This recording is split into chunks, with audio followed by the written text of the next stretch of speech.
का हमारा पहला क्वेश्चन है, 50 रुपए के नए नोट के पिछले हिस्से पर किसकी तस्वीर छापी गई है। देखिए जितने भी क्वेश्चन मैं आपके लिए इस वीडियो में लेकर आया हूँ करेंसी से संबंधित और कुछ क्वेश्चन करंट अफेयर्स के भी हैं, तो अगर आपको उनमें से किसी का भी आंसर पता है तो हमें कमेंट में बता सकते हैं।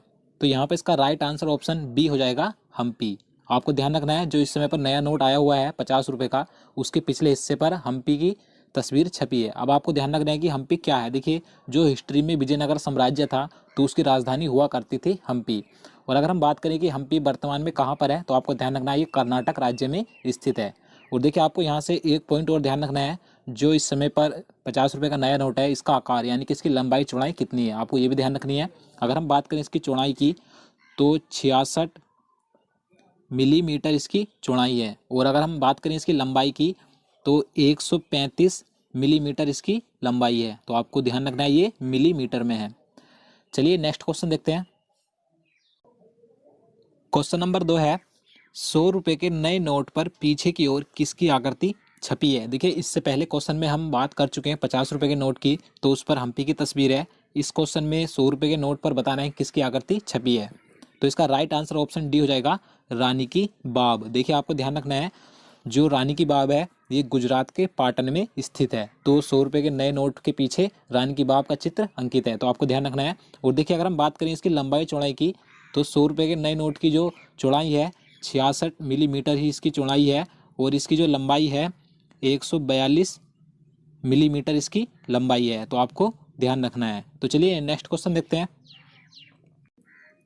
क्वेश्चन नंबर 3 है, भारतीय करेंसी नोट पर कितनी भाषा लिखी होती हैं। देखिए काफ़ी अच्छा क्वेश्चन है, कई लोग इसमें कंफ्यूज भी हो जाते हैं। तो आपको ध्यान रखना है जो भारतीय करेंसी नोट होता है इस पर कुल 17 भाषाएं लिखी होती हैं। तो यहाँ पे इसका सही आंसर ऑप्शन डी हो जाएगा। देखिए आपको ध्यान रखना है कि अगर आपसे एग्जाम में क्वेश्चन घुमा फिरा कर पूछा जाए कि भारतीय करेंसी नोट पर पीछे की ओर जो बॉक्स बना होता है आपने देखा होगा इसमें कितनी भाषाएं लिखी होती हैं, तो इसमें जो कुल भाषाएं लिखी होती हैं 15 भाषाएं होती हैं। और इंग्लिश और हिंदी को लगाकर पूरे नोट पर 17 भाषाएं होती हैं। तो आपको ये सभी ध्यान रखना है। तो चलिए नेक्स्ट क्वेश्चन देखते हैं। 200 रुपए के नए नोट पर पीछे की ओर किसकी आकृति बनी हुई है। देखिए इससे पहले हम 50 रुपए के नोट और 100 रुपए के नोट की बात कर चुके हैं, तो मैं आपको एक बार से फिर से बता देता हूँ। 50 रुपए के नोट पर हम्पी का चित्र अंकित है और 100 रुपए के नोट पर रानी की बाब स्थित है। अगर हम बात करें 200 रुपए के नोट की तो आपको ध्यान रखना है सांची का स्तूप का चित्र अंकित है। तो यहाँ पे इसका सही आंसर ऑप्शन सी हो जाएगा, सांची का स्तूप। आपको ध्यान रखना है। और देखिए 200 रुपए के नोट की जो लंबाई चौड़ाई है इसकी चौड़ाई 66 मिलीमीटर इसकी चौड़ाई है। आपको ध्यान रखना है जो सभी नोट है उनकी जो चौड़ाई है लगभग 66 मिलीमीटर सभी नोटों की चौड़ाई है। और इसकी लंबाई 146 मिलीमीटर है। आपको ध्यान रखना है। नेक्स्ट क्वेश्चन देखते हैं। क्वेश्चन नंबर 5 है, 500 रुपए के नए नोट पर पीछे की ओर किसकी आकृति छपी हुई है। देखिए आप इसका आंसर ऑप्शन देखकर भी लगा सकते हैं क्योंकि 3 ऑप्शन ऐसे हैं, मैं आपको पहले भी बता चुका हूँ। तो यहाँ पे इसका राइट आंसर ऑप्शन ए हो जाएगा, लाल किला। 500 रुपए के नए नोट के पीछे लाल किले का चित्र अंकित है, आपको ध्यान रखना है। और इसकी जो लंबाई चौड़ाई है 500 रुपए के नोट की 66 मिलीमीटर इसकी चौड़ाई है। मैं आपको बता चुका हूँ लगभग सभी नोटों की चौड़ाई 66 मिलीमीटर है और इसकी लंबाई 150 मिलीमीटर है। आपको ध्यान रखना है। नेक्स्ट क्वेश्चन देखते हैं। 2000 के नए नोट पर पीछे की ओर किसकी आकृति है। देखिए आपको बताना है कि जो 2000 का नोट आया था विमुद्रीकरण के बाद जो भारत में नोटबंदी की गई थी, तो इसके पीछे किसकी आकृति छपी हुई है। तो इसका सही आंसर ऑप्शन बी हो जाएगा, मंगलयान। आपको जरूर ध्यान रखना है, मंगलयान छपा हुआ है। देखिए ये question railway group D exam में पूछा जा चुका है, तो आपको जरूर ध्यान रखना है। और अगर हम बात करें इसकी लंबाई चौड़ाई की तो 66 मिलीमीटर इसकी चौड़ाई है और इसकी लंबाई सबसे ज़्यादा है सभी नोटों से, 166 मिलीमीटर इसकी लंबाई है। चलिए नेक्स्ट क्वेश्चन देखते हैं। क्वेश्चन नंबर 7 है, मुद्रा आपूर्ति किसके द्वारा नियंत्रित की जाती है। देखिए काफ़ी अच्छा क्वेश्चन है ये। तो इसका यहाँ पर सही आंसर ऑप्शन सी हो जाएगा, भारतीय रिजर्व बैंक। यहाँ पर भारतीय है, भारतीय रिजर्व बैंक यानी आरबीआई के द्वारा मुद्रा आपूर्ति नियंत्रित की जाती है। आपको ध्यान रखना है। नेक्स्ट क्वेश्चन देखते हैं।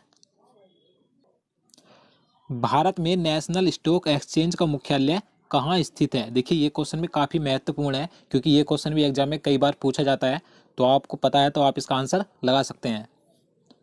तो इसका राइट आंसर ऑप्शन डी हो जाएगा, मुंबई। जो भारत में नेशनल स्टॉक एक्सचेंज का मुख्यालय है मुंबई में स्थित, आपको ध्यान रखना है। और अगर हम बात करें इसकी स्थापना कब की गई थी, तो आपको ध्यान रखना है 1992 में इसकी स्थापना की गई थी। चलिए नेक्स्ट क्वेश्चन देखते हैं। क्वेश्चन नंबर 9 है, भारत में पहली बार बैंकों का राष्ट्रीयकरण कब हुआ था?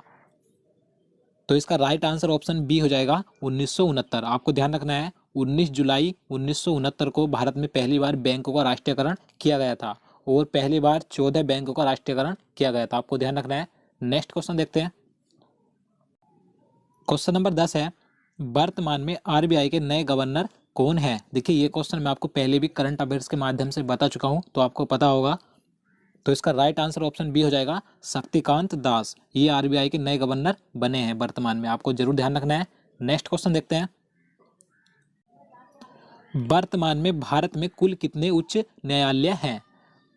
तो यहाँ पर इसका सही आंसर ऑप्शन ए हो जाएगा 25। देखिए आपको ध्यान रखना है कि इस समय पर वर्तमान में भारत में जो उच्च न्यायालयों की संख्या है 25 है, तो आपको जरूर ध्यान रखना है। और देखिए जो 25वां उच्च न्यायालय बना है, आंध्र प्रदेश उच्च न्यायालय 25वां उच्च न्यायालय बना है, आपको ध्यान रखना है। और देखिए 1 जनवरी 2019 से पहले आंध्र प्रदेश और तेलंगाना का जो उच्च न्यायालय हुआ करता था, हैदराबाद हुआ करता था, आपको ध्यान रखना है। और देखिए आंध्र प्रदेश का अलग हो गया है और तेलंगाना का अलग हो गया है। आंध्र प्रदेश का आंध्र प्रदेश उच्च न्यायालय है और तेलंगाना का हैदराबाद उच्च न्यायालय है, आपको ध्यान रखना है।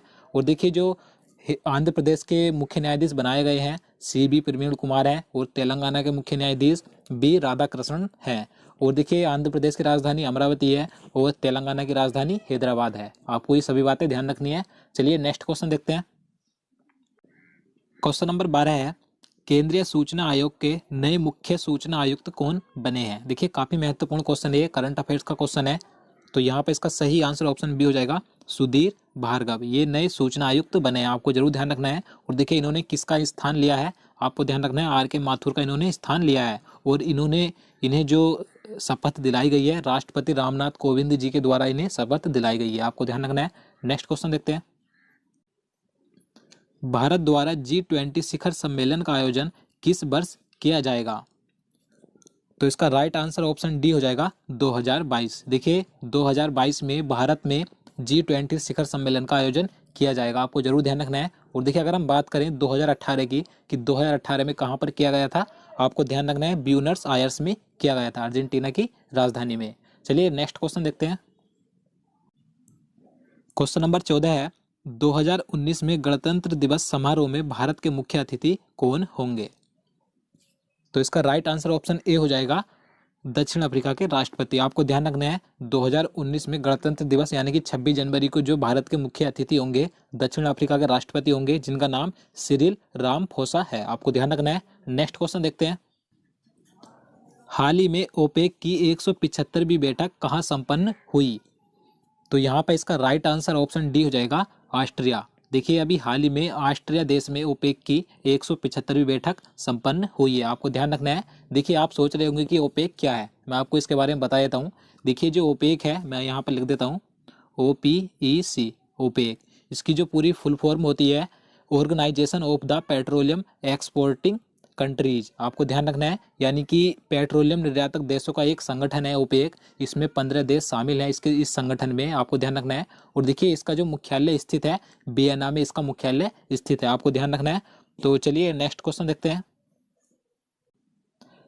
क्वेश्चन नंबर 16 है, हाल ही में सबसे तेज 25 अंतर्राष्ट्रीय टेस्ट शतक लगाने वाले भारतीय बल्लेबाज कौन बने हैं?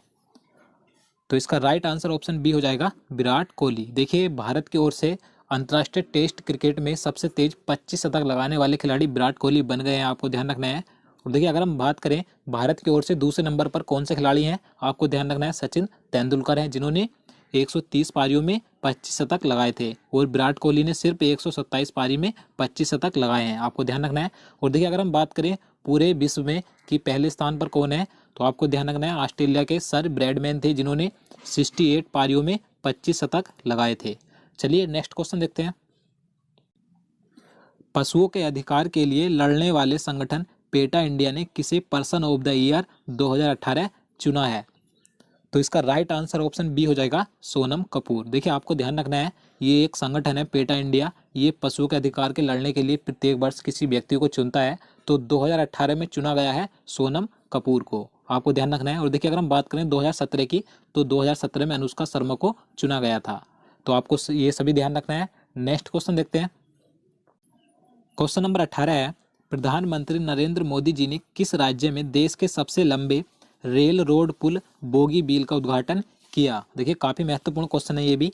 तो यहाँ पर इसका सही आंसर ऑप्शन बी हो जाएगा, असम राज्य में किया गया है, आपको ध्यान रखना है। नेक्स्ट क्वेश्चन देखते हैं।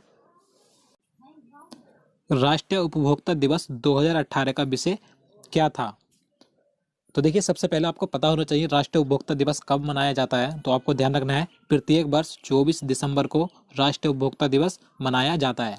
और इस क्वेश्चन में पूछा गया है कि 2018 जब राष्ट्रीय उपभोक्ता दिवस मनाया गया था तो उसका विषय क्या रखा गया था? तो यहाँ पे इसका सही आंसर ऑप्शन ए हो जाएगा, उपभोक्ता शिकायतों के समयबद्ध निपटान करना। ये 2018 का विषय था, तो आपको ध्यान रखना है। नेक्स्ट क्वेश्चन देखते हैं। क्वेश्चन नंबर 20 है, भारत के किस राज्य में देश का पहला संगीत संग्रहालय स्थापित किया जाएगा? तो इसका सही आंसर ऑप्शन बी हो जाएगा, तमिलनाडु। देखिए तमिलनाडु राज्य में भारत का पहला संगीत संग्रहालय स्थापित किया जाएगा। तो ये भी काफी महत्वपूर्ण क्वेश्चन है, तो आप इसे ध्यान रखिएगा। तो दोस्तों आज के लिए इतना ही। उम्मीद करता हूँ आपको वीडियो पसंद आया होगा। अगर आपको वीडियो अच्छा लगा हो तो वीडियो को लाइक जरूर करना और हमारे चैनल को भी जरूर सब्सक्राइब करना। और दोस्तों साथ ही साथ आप इस वीडियो को ज़्यादा से ज़्यादा शेयर कीजिए ताकि हम आपके लिए आगे भी इसी प्रकार के वीडियो ला सकें। तो चलिए मिलते हैं नेक्स्ट वीडियो में, तब तक के लिए नमस्कार।